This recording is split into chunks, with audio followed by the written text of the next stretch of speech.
Yeah, I know. It always is.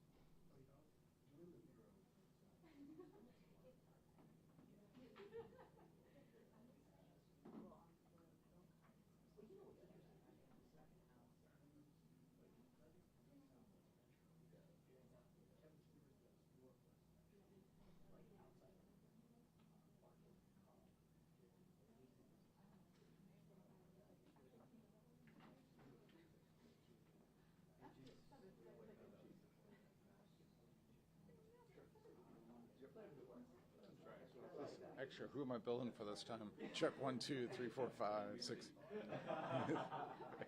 1, 2, 3, 4, 5, 6, 7, 8, 9, 10. I already got him overtime this morning, don't you? He had overtime yesterday. I know. I mean, Daryl smokes cigars. He texted me today. He wanted to. What did he text you this morning? Something about IFB. I was like, I don't even have the energy. What time was it? Like 6:20. He texted me. Oh no, I texted you. The guy has no boundaries when it calls him. If we're in the back of the building, we're in the back of the building, not the front. Yeah, I'm already set up, so when you get here, we'll do some all right, bye.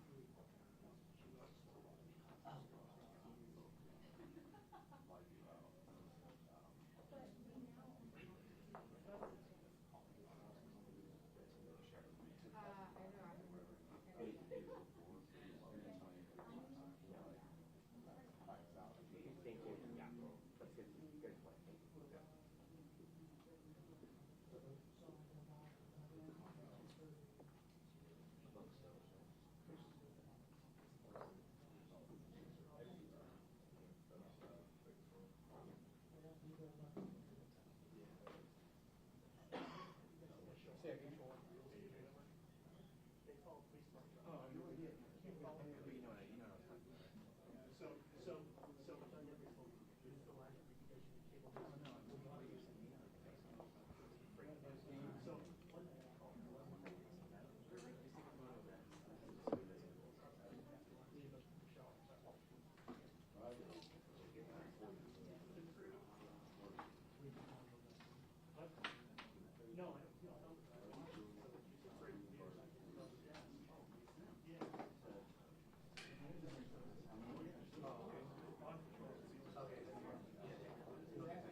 Thank you for being here today.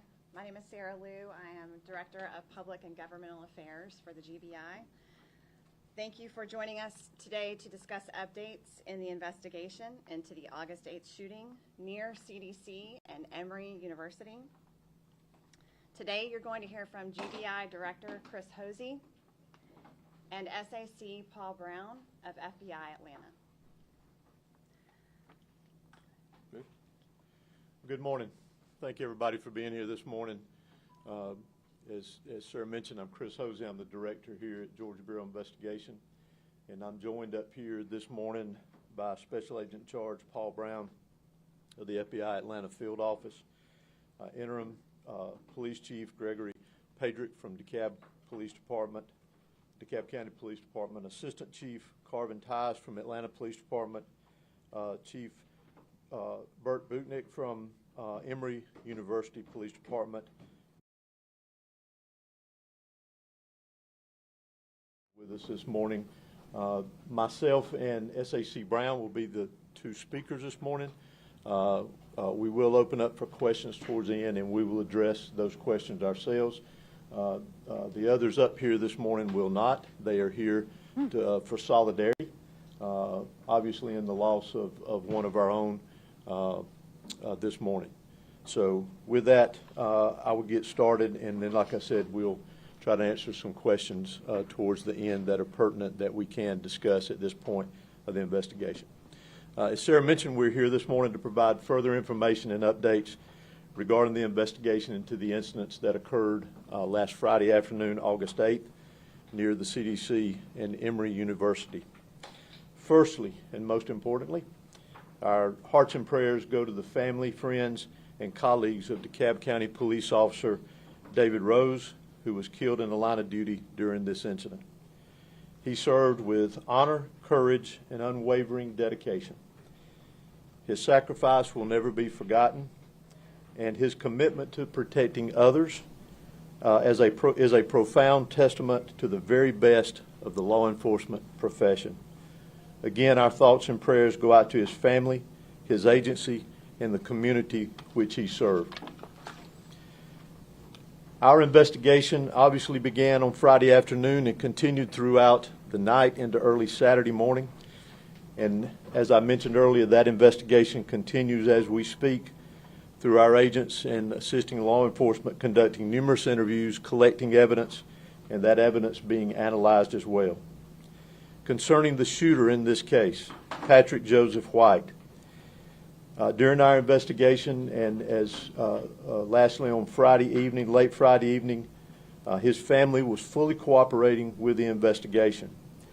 Our first encounter with the family came late Friday night into Saturday morning when agents and assisting law enforcement met with the parents at their residence. Here's what we can release at this time regarding the shooter and the circumstances around the investigation to this point. The shooter had no known criminal history. Evidence in this investigation indicates that the shooter had recently verbalized thoughts of suicide, which even led to law enforcement being contacted several weeks prior to the incident. A search warrant executed at the residence of the shooter revealed written documentation that expressed the shooter's discontent with the COVID-19 vaccinations. These documents are currently being examined by GBI certified profilers, and they are being shared, have been shared, and will continue to be shared with the FBI Atlanta Field Office.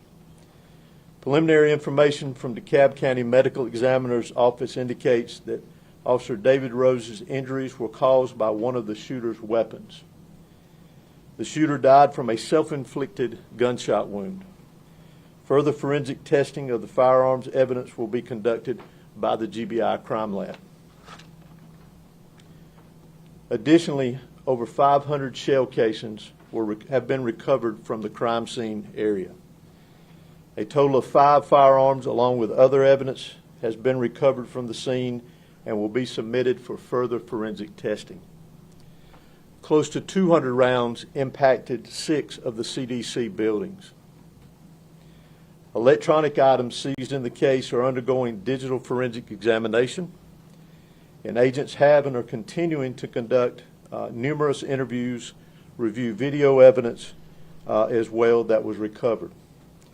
Currently, addition to that, currently our investigation reveals that the rounds fired by the Emory police officer did not strike the subject. The complexity of this investigation requires a great deal of collaboration, which started Friday night and continues to this day, along with information sharing between local, state, and federal law enforcement agencies, many of which are represented here today. We don't anticipate any further updates at this time. However, if anything pertinent is developed concerning this investigation, you will be notified and it will be posted on our website. I'll now call Special Agent in Charge Paul Brown to the podium. Thank you, Director Hosey.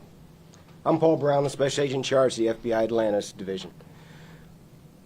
Thank you for being here with us today.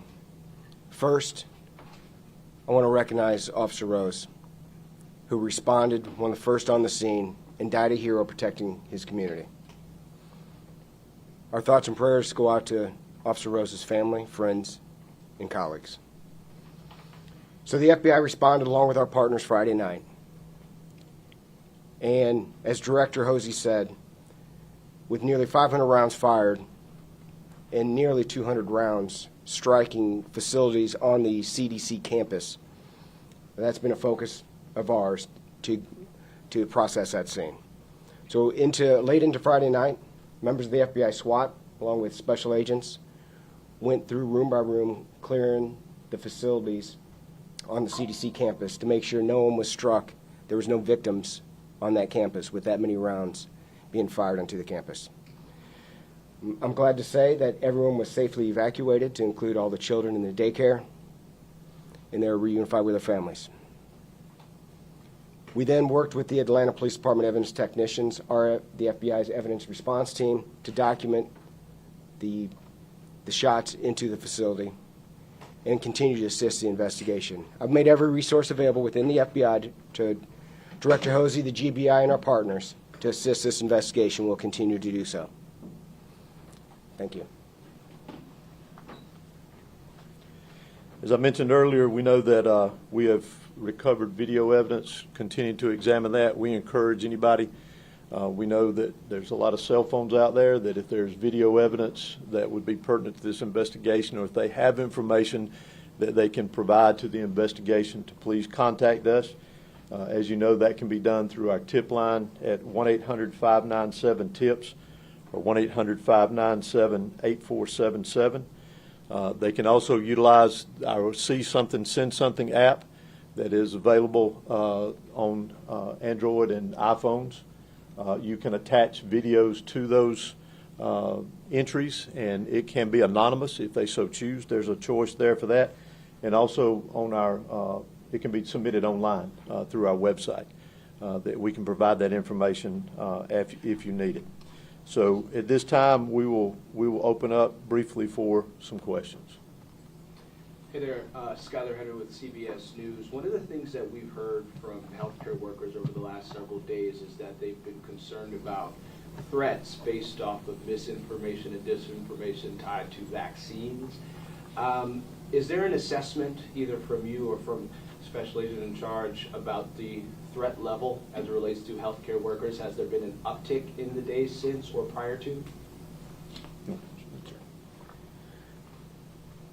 Threats of that nature is always something we take very seriously and we look at. We've not seen an uptick, although any rhetoric that suggests or leads to violence is something we take very seriously. So that's something we're very sensitive to. We're going to respond to quickly should we see it in the future, but although we're tracking it, we're sensitive to it, we have not seen that uptick. Director, you talked a little bit about the investigation so far. I noticed one, we haven't seen a good picture of the suspect itself. Will you guys be releasing one? And then, because of so many rounds, can you discuss what kind of weapons were used? I know there were probably 2 rifles and a shotgun and some handguns, but that's a lot of rounds. Can you talk about how he was able to put those down on that building, if you don't mind? So, first question with the picture. We'll be sending that picture out later this afternoon. What we do encourage is that the public remembers the face of the officer this next week, especially. I'm not here to publicize the individual, but we do see the importance of that photograph being put out. It will not be on our website, but we will provide it to you here today. Secondly, on the 5 firearms that were recovered, it was a mixture, I believe, of, I know, rifles, a shotgun, and maybe a handgun. I'm not completely sure on that. The majority, I believe, of the shell casings recovered were from a long gun rifle. Were those weapons registered to him or somebody else? Do you know when they were purchased, how, where? Don't know when they were purchased. Thanks to great work and quick work by ATF on Friday and Saturday and over the weekend, it was determined that the weapons belonged to the father. And as we mentioned, he was interviewed over the weekend, but they did belong to the father. Can you give With us 200 rounds, I think you said 200 rounds impacting 6 CDC buildings. We know that there was the daycare there. Can you just give us a sense of the proximity of those rounds to people who were there and what level I'm not sure of the location. how serious this could have been? I'm not sure of the locations of the rounds that were impacted there. And it was, I believe I mentioned, it was up close to 200 rounds that impacted 6 different buildings. And the exact locations of where the round struck, I'm not familiar with. Can you give us any more specifics about the evidence you said you found regarding White's discontent with the vaccine, like what that looked like or what we know, if we know anything else? It was, we're basing that off some of the documentation that we recovered. I would describe it as more of a public awareness. There was no direct threat, as I'll refer to it within it, but it was his making the public aware, in his words, of his discontent with the vaccines itself. You suggested that the suspect was on law enforcement's radar in the weeks prior to the shooting. Was that mainly about his own welfare and his suicidal ideations, or was there any indication that he might carry out some sort of violence? Well, we're aware that there were law enforcement contacts made with him prior to it. We know within weeks prior to it. Currently this time, our investigators are getting with the law enforcement that made those contacts and finding out what the details of that were. We know that according to a law enforcement source that during the NORAC you guys may have found some medication that he was on. Can we talk about maybe his health makeup just a little bit at this point? Do you have any indications about was he suffering from any mental health issues that he had medication for? Can we talk about that at all? I can't speak to that at this time. When you said there was some public awareness in the documentation that you found, are you talking about social media posts, or what do you mean by that? No, just basically the overall content of one of the documents was more of wanting to make the public aware of his distrust of the vaccines.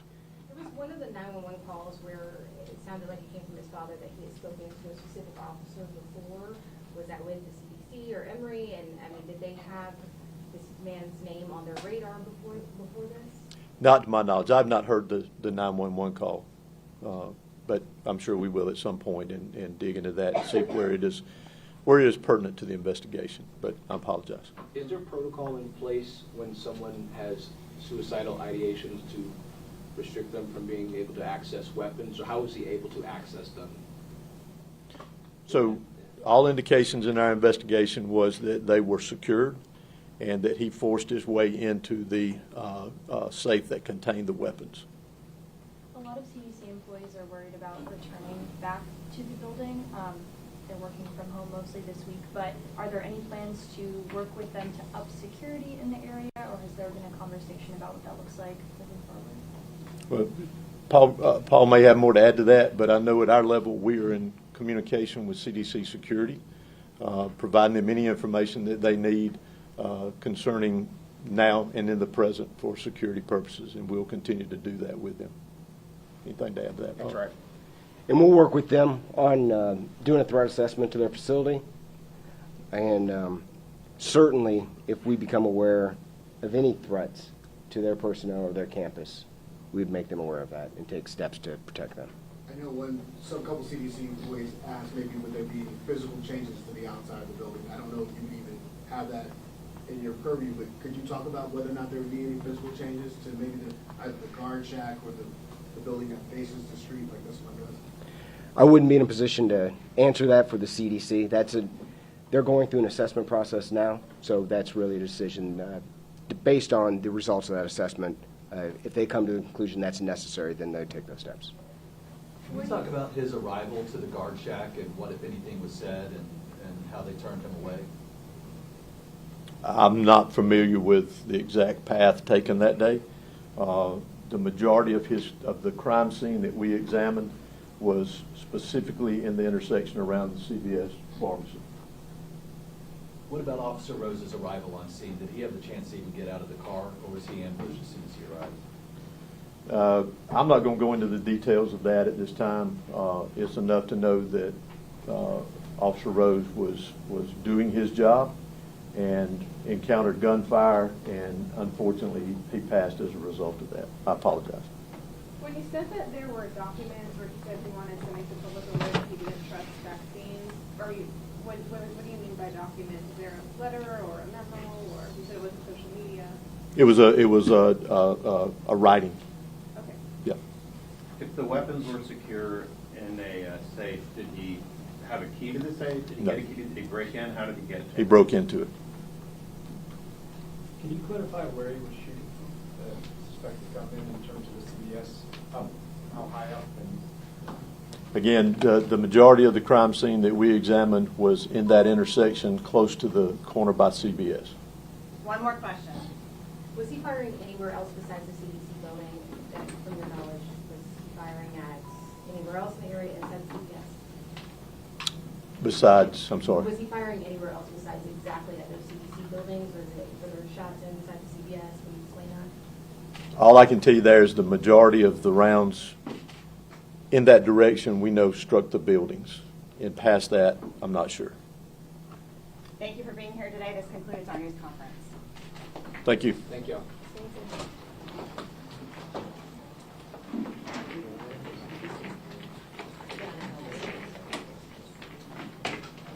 Okay, so we just got that update from the Georgia Bureau of Investigation, from Chris Hosey, the GBI director, along with Paul Brown, who is the special agent in charge of the local FBI office, about what happened on Friday at the CDC. Yeah, so a lot of new details that we're learning at this hour regarding the suspected shooter, a 30-year-old Patrick Joseph White.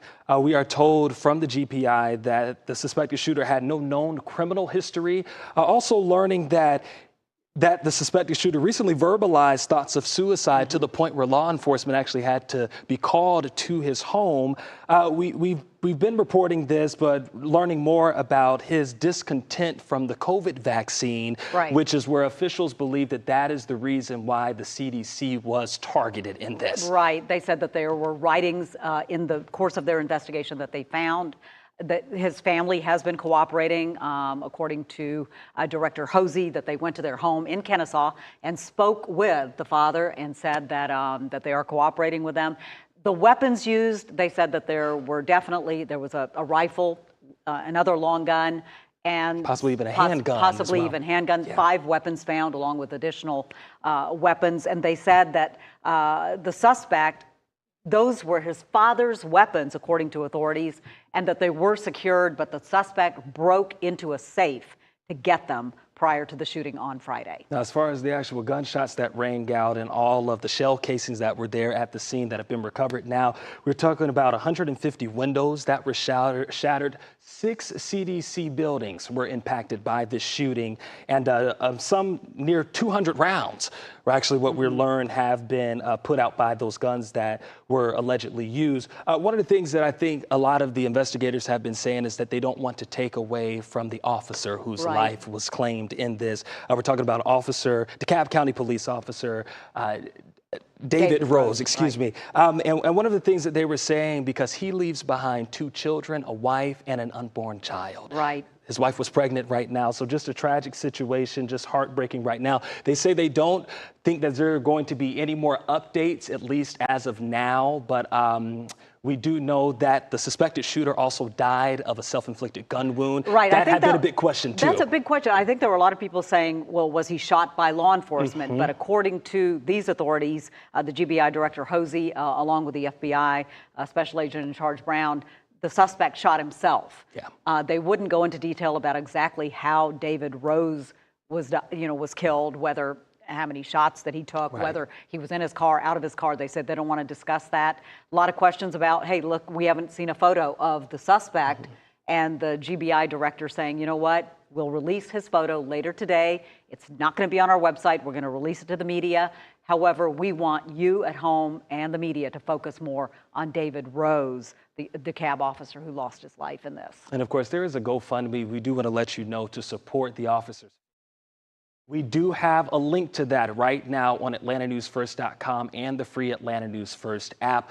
Of course, we're going to be staying on top of this breaking news and this developing story throughout the day. We'll have an update for you on Atlanta News First at noon. But for now, we want to return you to your regularly scheduled programming.